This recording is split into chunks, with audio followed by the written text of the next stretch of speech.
आपको लेकर चलते हैं इस वक्त की कुछ खास अपडेट्स जो कि आ रही है देश विदेश से। हरियाणा चुनाव में प्रधानमंत्री नरेंद्र मोदी और गृह मंत्री अमित शाह 7 बड़ी रैलियां करेंगे। मोदी जी हिसार, फरीदाबाद या गुरुग्राम और कुरुक्षेत्र में 3 रैलियां करेंगे। अमित शाह पंचकुला, करनाल, सिरसा, फतेहाबाद और दक्षिण हरियाणा में रैलियां करेंगे। भाजपा ने रक्षा मंत्री राजनाथ सिंह और कृषि मंत्री शिवराज सिंह चौहान की रैलियों का कार्यक्रम भी तैयार किया है। अडानी अधिग्रहण, 10 कंपनियों के क्लेम पर कांग्रेस ने पूछे दिए ये खास सवाल। कांग्रेस ने आरोप लगाया कि अडानी समूह द्वारा 10 कंपनियों का अधिग्रहण करने के बाद सार्वजनिक क्षेत्र के बैंकों को इनसे 62,000 करोड़ रुपए के दावों पर केवल 16,000 करोड़ रुपए पर समझौता करना पड़ा। कांग्रेस महासचिव जयराम रमेश ने कहा कि बैंकों को इन कंपनियों से 62,000 करोड़ मिलने थे, लेकिन अडानी समूह के अधिग्रहण के बाद ये राशि घटकर 16,000 करोड़ रुपए रह गई। विपक्ष ने समूह को घेरा है। हरियाणा में 11 नेताओं ने छोड़ी पार्टी, बीजेपी की पहली लिस्ट से मचा हड़कंप।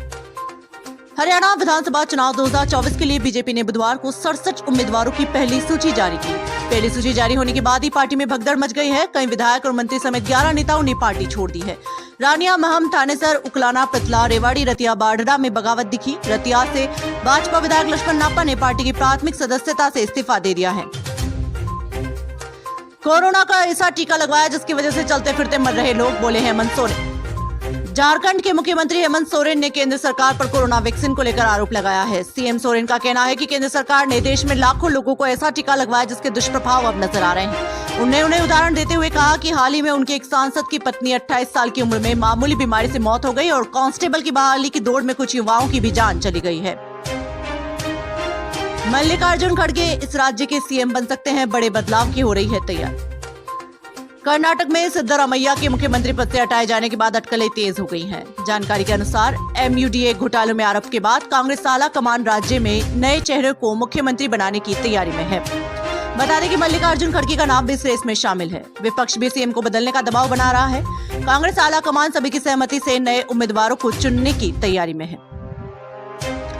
कंगना रनौत का मेकअप खराब हो जाता है, इसलिए बाद में किया दौरा, हिमाचल के मंत्री का विवादित बयान। हिमाचल प्रदेश के राजस्व मंत्री जगत सिंह नेगी ने विधानसभा में गुरुवार को बॉलीवुड एक्ट्रेस और बीजेपी सांसद कंगना रनौत पर यह कहते हुए विवाद खड़ा कर दिया कि कंगना ने मंडी से बाढ़ प्रभावित क्षेत्रों का दौरा देर से किया क्योंकि बारिश में उनका मेकअप खराब हो जाता।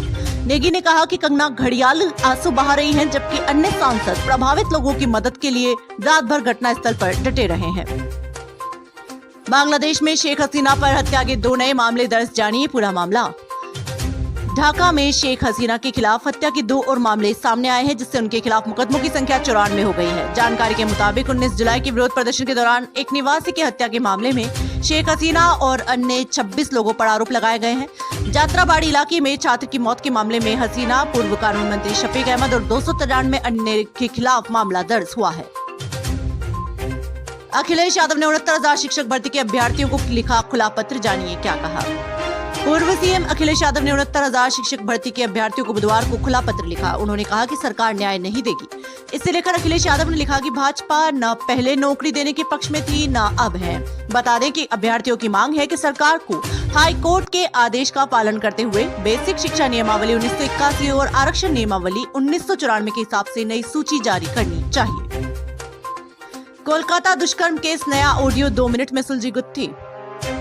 कोलकाता में ट्रेनी डॉक्टर के साथ रेप और मर्डर केस में नया ऑडियो वायरल हुआ है। इसमें संदीप घोष का करीबी एक डॉक्टर इंटर्न को धमकी दे रहा है। दावा किया जा रहा है कि ये ऑडियो 1 साल पुराना है, लेकिन डॉक्टर ने आरोपों को खारिज करते हुए कहा कि ऑडियो AI द्वारा बनाया गया है। इससे पहले पीड़िता के पिता और हॉस्पिटल के स्टाफ के बीच की बातचीत का ऑडियो भी वायरल हुआ था।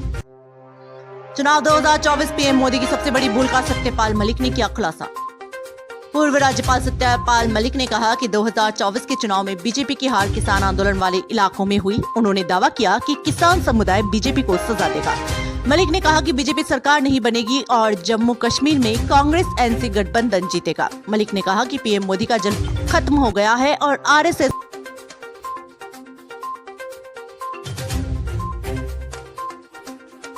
देश दुनिया की तमाम बड़ी खबरों से जुड़े रहने के लिए देखते रहिए PTV हिंदुस्तान। यदि आपने अभी तक आपका अपना YouTube channel PTV Hindustan subscribe नहीं किया है तो अभी सब्सक्राइब कर लें, बेल आइकन जरूर दबा दें।